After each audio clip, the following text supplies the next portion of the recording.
Chers et bonjour, ici Paul Emmanuel, postdocteur en biologie pour La Science te parle. Voilà une vidéo difficile parce que technique et je voulais la tourner tranquillement ce week-end chez moi. Je le fais ici au labo. Pourquoi? Parce que comme il y a eu ces deux vidéos successives, pas sur le sujet, mais disons sur un sujet complémentaire cette semaine, je souhaite terminer avec ce sujet cette semaine. Vous êtes nombreux, en tout cas quelques-uns, à m'avoir posé cette question. J'ai dit dans deux vidéos que la science n'a pas à se mêler de l'existence ou non de Dieu, parce que la science ne peut répondre en aucun cas à la question est-ce que Dieu existe ou est-ce que Dieu n'existe pas. Et on m'a répondu, la science décrit le monde, la religion décrit le monde, les deux sont donc connectés, alors peut-être que la science devrait s'intéresser à l'existence ou l'inexistence de Dieu. Je vais vous montrer ici que ça n'est absolument pas l'objet de la science et que quelle que soit la question que l'on se pose, est-ce que Dieu existe ou est-ce que Dieu n'existe pas, la science ne pourra pas y répondre. Avant cela, plusieurs choses. La première, c'est que cette vidéo ne parlera absolument pas de théologie. Nous allons parler de science et plus exactement de recherche. Second point, on m'a dit en commentaire et plusieurs fois qu'il était impossible de démontrer l'inexistence de ceux qui n'existent pas. Autrement dit, si je dis Dieu n'existe pas, il est impossible de démontrer que Dieu n'existe pas. Je ne sais pas si c'est vrai en philosophie, mais en tout cas c'est faux en science. Tous les jours, la recherche démontre l'inexistence de ceux qui n'existent pas. Et pour cela, je vais vous donner 3 exemples. Premier exemple, pharmacologie et toxicologie.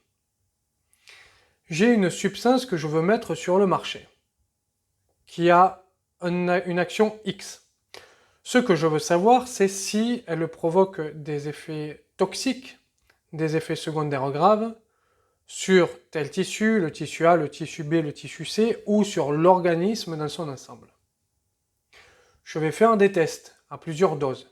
Nous avons vu cela lorsque je vous ai parlé des tests précliniques et avec Marine des tests cliniques. Je ne reviens pas là-dessus, mais vous allez avoir plusieurs doses qui vont être testées sur plusieurs modèles différents.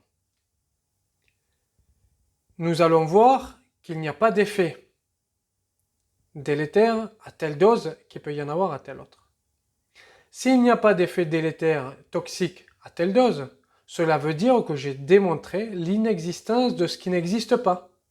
J'ai démontré l'inexistence de non-effet. Si vous voulez, il n'y a pas d'effet, ça n'existe pas, j'ai démontré ça. Deuxième exemple. Imaginons que je me pose la question de dire, est-ce que les ongles peuvent avoir des tumeurs, peuvent développer des tumeurs par eux-mêmes? Autrement dit, est-ce qu'une tumeur dans un ongle existe? Je vais prendre un modèle d'ongle, je vais muter les cellules qu'il y a à l'intérieur, un certain nombre de gènes, tous les gènes que je connais être susceptibles pour le développement de cancer, et je vais voir. Si je n'obtiens pas de résultat, eh bien j'ai démontré qu'il n'y a pas de cancer, j'ai donc démontré l'existence ou l'inexistence de quelque chose qui n'existe pas. Il n'y a pas de cancer dans les ongles, ça n'existe pas. Mais j'ai la preuve que ça n'existe pas. Troisième point, qui est probablement le plus important ici, les races humaines. Les races humaines est un concept, d'abord philosophique, qu'on a voulu essayer de faire entrer dans la science. Je pourrais vous parler d'un certain nombre de personnes qui ont essayé ça, Vacher de la Pouge, Gobineau, etc. La biologie, à partir du milieu du XXe siècle, utilisant notamment la génétique, va démontrer que les races humaines n'existent pas. Nous avons donc un concept qui, au début, est philosophique, que l'on a voulu faire rentrer dans le champ de la science, et la science a pu prouver l'inexistence de ce concept. Et la complexité de la vie. Et c'est pour ça qu'aujourd'hui on parle de population humaine. Pourquoi un argument parmi d'autres? Ce n'est pas ici une vidéo sur les races humaines. C'est que les différences intragroupes, c'est-à-dire intra-races de l'époque, sont plus importantes que les différences intergroupes, interraces de l'époque. On parle donc de population. Et en Europe, il y a beaucoup de populations. Et c'est d'ailleurs pour cela que lorsque vous faites des tests d'ADN et que vous voulez connaître d'où étaient vos ancêtres, on peut vous dire de telle région de l'Italie, de telle région de l'Angleterre, etc. Ce sont des populations. Il est possible qu'un jour j'ai un débat très intéressant avec Hassan du Cercle Cobalt sur cette question-là, parce que je suis à peu près persuadé qu'il n'est pas d'accord sur ce que je dis. Mais nous avions un concept. Les races humaines, nous avons prouvé que ça n'existait pas. Le concept était défini et nous avons prouvé qu'il n'existait pas. Nous pouvons donc par la science, si j'en crois beaucoup, prouver que Dieu n'existe pas. Il n'est donc pas impossible de démontrer qu'une chose n'existe pas. Peut-être en philosophie, mais pas en science. Exemple, les races humaines. Bien, nous voulons aujourd'hui savoir si la science peut démontrer ou non l'existence d'un concept, Dieu. Nous allons d'abord prendre un autre exemple, sur lequel nous allons tous être d'accord. En tout cas, je l'espère. La liberté. Voilà un concept philosophique, la liberté. Je suis un scientifique et je me pose cette question. La liberté existe-t-elle scientifiquement? Je souhaite donc la faire sortir du champ philosophique pour l'amener dans le champ scientifique. Est-ce que j'arriverai à démontrer que la liberté existe ou non? Avant d'entrer dans cette question, je vais vous parler de mon projet de recherche. Et vous allez voir, c'est extrêmement important parce que nous allons définir des notions, en parlant de mon projet, qui vont nous servir pour définir d'autres notions pour répondre aux questions. Mon projet de recherche est celui-ci. Le rôle du second doigt de zinc dans le domaine d'interaction à l'ADN du glucocorticoïde récepteur, du récepteur glucocorticoïde, et son implication dans le développement d'hypertension dans le cadre de diète salée. Ça, c'est mon projet de recherche de postdoctorat. Vous avez 2 articles que j'ai écrits en bas, je les avais publiés d'ailleurs sur Twitter, vous pouvez les lire. Le glucocorticoïde récepteur, le récepteur glucocorticoïde est composé de 4 parties. Moi, je fais le focus sur une partie. Mais dans cette partie, je fais le focus sur le second doigt de zinc, c'est-à-dire sur une toute petite partie. 4 grosses parties, j'en regarde une, et à l'intérieur de cette une, j'en regarde une plus petite. Une toute petite part de cette partie. Je le regarde dans une condition particulière qui est la diète salée. Pourquoi la diète salée? Parce que nous savons que la plupart de la population humaine mange trop de sel, et que donc nous sommes quasiment tous, on va dire à 70% de la population humaine, sous diète salée, trop salée. Donc j'étudie ça. Et pourquoi? Parce que nous avons observé cliniquement ceci chez l'humain, et que nous souhaitons comprendre. Pourquoi est-ce que j'étudie une partie toute petite d'un récepteur? Eh bien parce qu'il me faut un modèle pour l'étudier. Je ne peux pas étudier un récepteur entier, parce que si je veux muter, il me faut une partie à muter. Je pourrais bien évidemment déléter le récepteur entier. Ce serait beaucoup plus simple et beaucoup d'études délètent le récepteur entier. J'enlève le récepteur, j'ai un modèle d'animaux sans le récepteur et je regarde ce qui se passe. Manque de peau dans mon cas, si j'enlève le récepteur complet, eh bien, les animaux meurent à la naissance. Pourquoi? Parce que les glucocorticoïdes sont impliqués dans le développement des poumons et qu'un animal sans poumons, c'est compliqué. Bon. Donc dans mon cas, je ne peux pas déléter tout le récepteur. Je suis donc obligé de muter une partie du récepteur. Je suis donc obligé de regarder chez l'humain où sont les mutations les plus importantes, la prévalence la plus importante des mutations. Je dis c'est dans telle partie du récepteur, dès lors on va étudier cette partie du récepteur. J'ai donc un modèle. J'ai une observation et j'ai un modèle. Mon modèle, ce sont des animaux mutés pour cette petite partie du récepteur, et là je regarde ce qui se passe. Et dans ce modèle, j'ai une condition particulière qui est la diète salée, parce que selon les conditions dans lesquelles je vais regarder, bien évidemment, j'aurai des résultats différents. Mais comme moi j'étudie des pathologies humaines, je dois regarder ce qui se passe au niveau des pathologies humaines, au niveau de la vie humaine. Je ne vais pas inventer des trucs. Nous avons donc un modèle, et dans ce modèle, une des caractéristiques, c'est ce sur quoi je vais l'étudier. ici la diète salée. Nous avons une question, la liberté, un concept. Pour le mettre dans le champ de la science, je dois trouver un modèle et je dois savoir dans quel cadre je vais étudier ce modèle.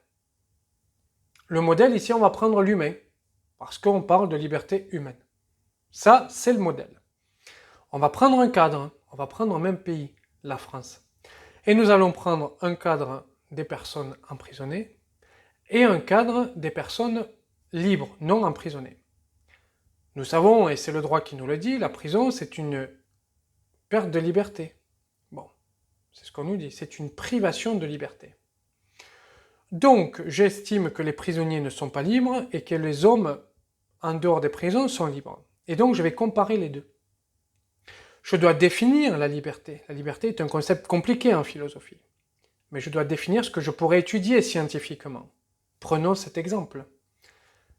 Je peux dire, et ça paraît raisonnable, peut-être ça ne l'est pas, mais ça paraît raisonnable.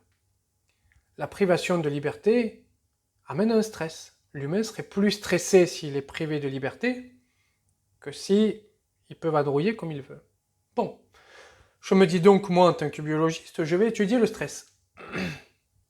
Le stress est difficile à définir parce qu'il y a beaucoup de protéines et de systèmes qui rentrent en jeu. Premier système, le cortisol. Je me dis, bon, imaginons qu'un homme libre soit moins stressé qu'un homme non libre, je vais regarder son cortisol. Mais là, on va me dire, écoute, avant d'étudier le stress, il serait peut-être bon qu'il y ait un consensus scientifique pour dire que la liberté mène au stress. Je vais donc écrire un article pour expliquer pourquoi pour moi la liberté mène au stress. Et pourquoi est-ce que je pense qu'étudier le stress est bon pour étudier la liberté, c'est-à-dire pour voir les effets possibles de la liberté, donc déterminer si elle existe ou pas. D'autres vont dire que non, le stress n'est pas un bon facteur à étudier. D'autres vont dire qu'ils ne savent pas. Donc, on va devoir atteindre le consensus scientifique. Après des années, nous atteindrons peut-être le consensus scientifique sur le stress, donc vous voyez, je saute quelques années. Je dis, je vais étudier le cortisol. À diète égale, parce que le cortisol dépend aussi de la diète, c'est tout de même important, à diète égale, je vais regarder si la concentration plasmatique de cortisol chez les hommes à l'extérieur des prisons et les hommes à l'intérieur des prisons diffèrent. Je vais voir ou non des différences. Et là, on va me dire, petite critique. Parce que dans la population en dehors des prisons, il y a tous les âges. Dans la population à l'intérieur des prisons, il n'y a pas tous les âges. En général, les gens sont âgés de plus de 18 ans, donc ce qui enlève quand même une bonne partie de la population. Et comme en France, on sort quand même un jour de prison, il n'y a peut-être pas trop de personnes très âgées. Alors je ne connais pas la population carcérale, je ne suis pas spécialisé là-dessus, mais je présume qu'il y a quand même plus de gens entre 20 et 60 ans qu'au-delà de 60. Bon. Donc on va me dire, il y a un petit biais là tout de même dans ton truc, mais bon, tu as trouvé ce facteur-là, c'est super. Je vais dire, oui, mais attends, le stress, ça mène aussi aux radicaux oxygénés, radicaux libres. On va étudier par exemple le NO ou d'autres radicaux. Parce qu'on sait que le NO influe sur le système cardiaque et un certain nombre de vaisseaux, comme l'aorte, on l'a déjà montré. Donc, je peux regarder l'effet de ça sur la vasoconstriction ou dilatation des aortes, etc. Donc, il existe tout un tas de machines, je passe sur les détails, puis je vais regarder ça. On va me dire, oui, mais bon, toujours pareil, il y a l'histoire des âges et tout, et puis il y a aussi l'histoire des sexes. Parce que peut-être qu'il y a plus d'hommes incarcérés que de femmes. Alors, les études, bon, c'est pas, tu vois. Il y a des petits biais. Bon, mais imaginons, j'ai des différences. Puis quelqu'un va me dire, tout de même, les radicaux oxygénés, ça influe aussi sur un certain nombre d'autres pathologies, par exemple des pathologies mentales. On va regarder si en prison, bon.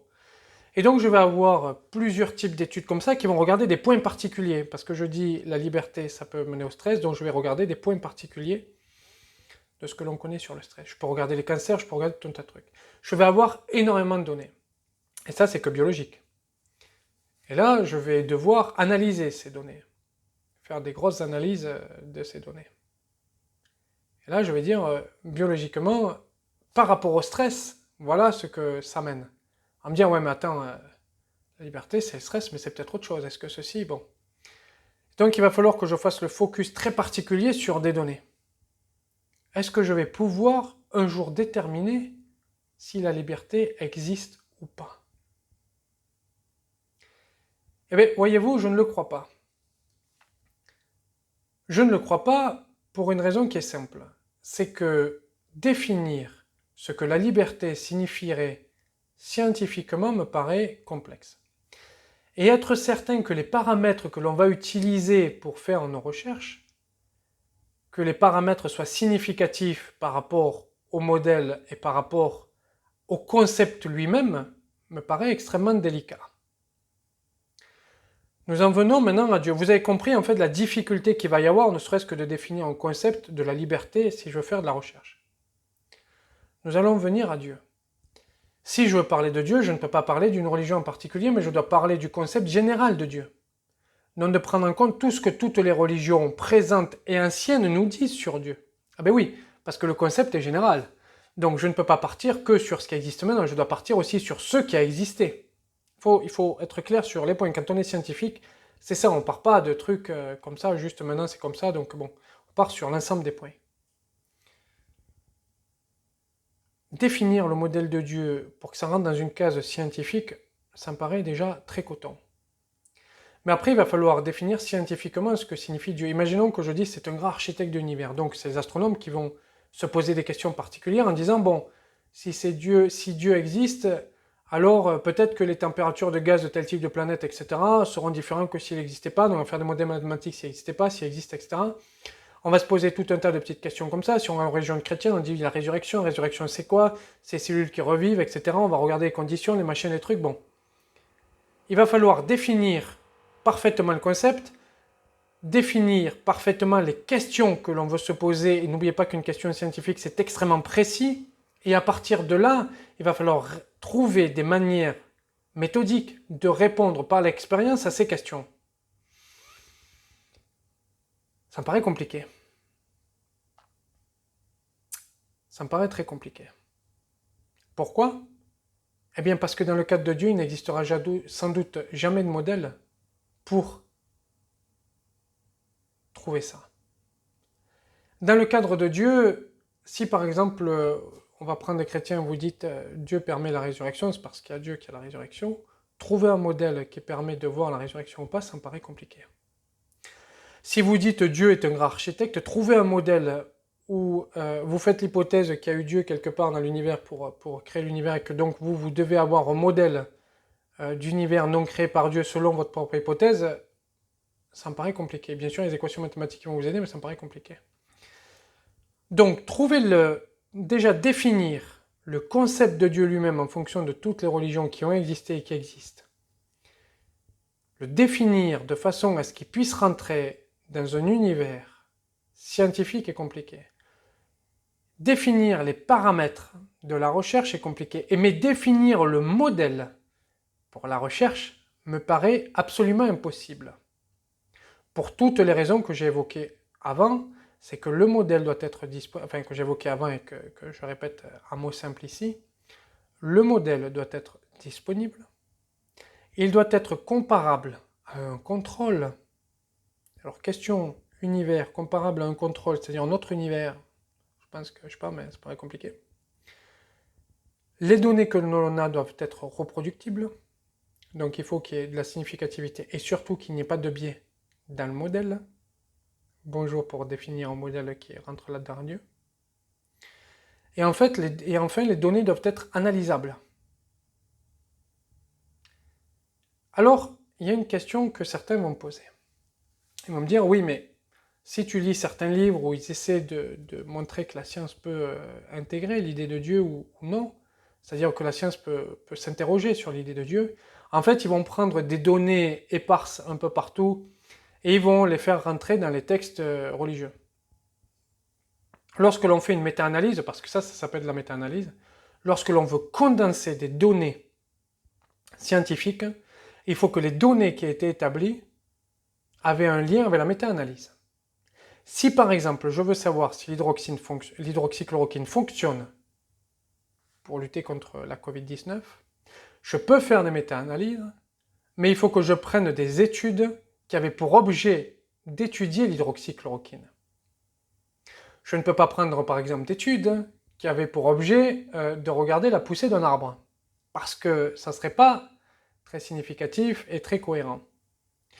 Donc lorsque vous faites ce genre d'études, méta-analyse pour Dieu, la liberté ou ce que vous voulez, des concepts qui pour moi ne rentrent pas dans le champ scientifique, vous devez utiliser des données dont les expériences avaient pour objectif de définir le concept que vous voulez développer. Mais comme il n'y a aucun chercheur qui travaille sur savoir si Dieu existe ou pas, eh bien on n'a pas de données. Donc les bouquins qui sortent, style la science prouve l'existence de Dieu, etc., c'est de la connerie. Je vous le dis, c'est de la connerie. C'est-à-dire que si je blâme les gens qui disent la science doit démontrer que Dieu n'existe pas, je blâme d'autant plus et encore plus les gens qui essaient de faire rentrer Dieu dans les données scientifiques. Voilà, donc en fait à peu près toute l'église catholique. Oui, ça fait du monde. Je suis d'accord. Mais je suis aussi très critique envers les miens. On ne peut pas, parce que ça n'est pas scientifiquement rigoureux. On ne peut pas, ça n'est pas scientifiquement rigoureux. On va me dire, oui, mais attends, il y a quelques exceptions au fait que lorsqu'il y a des grandes théories scientifiques, les observations n'avaient pas forcément pour but de développer cette théorie parce qu'elle n'existait pas. Tout à fait. Tout à fait. Cependant, les observations avaient pour objectif de regarder des objets qui rentrent dans la théorie. Et ça, c'est pas la même chose. C'est-à-dire que lorsque, par exemple, Darwin regarde l'évolution des espèces, avant de définir l'évolution, il va regarder un certain nombre de données sur les espèces, des données scientifiques sur les espèces. L'objectif des travaux de recherche qui ont été faits sur les espèces, c'était de comprendre ces espèces. Et à partir de là, on peut voir l'évolution des espèces. Mais s'il avait pris des données scientifiques qui avaient pour but de comprendre, je ne sais pas, je dis n'importe quoi, un rocher, il n'aurait pas pu le faire entrer dans la théorie de l'évolution. Donc même si on n'a pas la notion théorique qui peut venir d'une méta-analyse, tout de même les données avaient pour but d'étudier une partie non négligeable de ce qui va rentrer dans cette théorie. C'est-à-dire que pour Dieu, il faudrait que vous trouviez des données scientifiques qui ont pour but au moins de regarder une partie du concept Dieu. Et encore faudrait-il définir ce concept. C'est compliqué, hein? C'est compliqué. Voilà pourquoi j'estime, et je le dis, je le répète, que la théologie c'est une chose, que Dieu c'en est une autre, que la science n'a pas à se mêler de l'existence ou de l'inexistence de Dieu, parce qu'elle ne pourra pas faire des expériences avec des modèles cohérents dessus, parce que le concept de Dieu est trop compliqué pour pouvoir être défini pour que la science puisse s'y intéresser, et parce que les questions posées ne seront jamais assez précises, et donc les réponses posées ne pourront jamais être interprétées.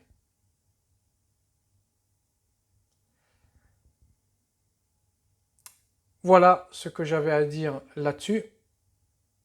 La recherche, c'est précis, il faut vraiment avoir ça en tête. Je vous ai dit, mon projet de recherche, c'est précis. Il faut avoir des modèles, il faut avoir des concepts, il faut définir les paramètres de ces concepts et utiliser les modèles qui vont pouvoir être mis dans ces paramètres et être utilisés autour de ces paramètres. Et c'est aussi pour ça d'ailleurs que dans certains modèles animaux, il n'y a pas de reproductibilité possible, parce que les modèles sont foireux. Et c'est exactement ce que j'avais dit à Nicolas Marty, avec qui on va rediscuter jeudi prochain, en disant le modèle c'est très important. Et je suis d'accord avec lui lorsqu'il dit qu'il y a un certain nombre d'études qui sont faites sur animaux qui ne sont pas reproductibles et que donc on a tué des animaux pour rien. Ça, je suis tout à fait d'accord. C'est parce que les concepts ne sont pas bons. Alors déjà, les concepts sont parfois pas bons en biologie et en expérimentation animale. Imaginez-vous si on commence à parler de Dieu ou de liberté, par exemple. Je vous laisse imaginer. Je vous remercie de m'avoir écouté. Je vous invite à vous abonner à la chaîne si ce n'est déjà fait, à mettre en commentaire ce que vous en avez pensé. Vous pouvez soutenir financièrement la chaîne. Je vous remercie et toutes celles et tous ceux qui se posaient la question de savoir pourquoi est-ce que je disais ça. J'espère que j'ai répondu à votre question. Certains m'ont dit la vidéo va être philosophique. Vous avez vu que je parle de recherche et de techniques de recherche en particulier. Je vous explique comment on fait de la recherche. Et notamment avec vraiment la notion de modèle, de contrôle et de paramètres. Ça, c'est vraiment le plus important. Et ça mène à la reproductibilité. Il faut vraiment que vous ayez ça en tête. Vous devez avoir en tête qu'une méta-analyse, c'est pas n'importe quoi, et c'est pour ça que c'est un très haut niveau de preuve, c'est justement parce que c'est pas n'importe quoi et qu'on ne prend pas des études qui sont complètement en dehors du concept que l'on veut étudier, et qui n'avaient pas pour objet d'étudier au moins une partie du concept que l'on veut étudier. Ça, c'est très important, mais on peut critiquer les modèles faits sur certaines publications, c'est aussi à ça que servent les méta-analyses. Partagez la vidéo, merci, n'oubliez pas la petite cloche, je vous dis à très bientôt, au revoir.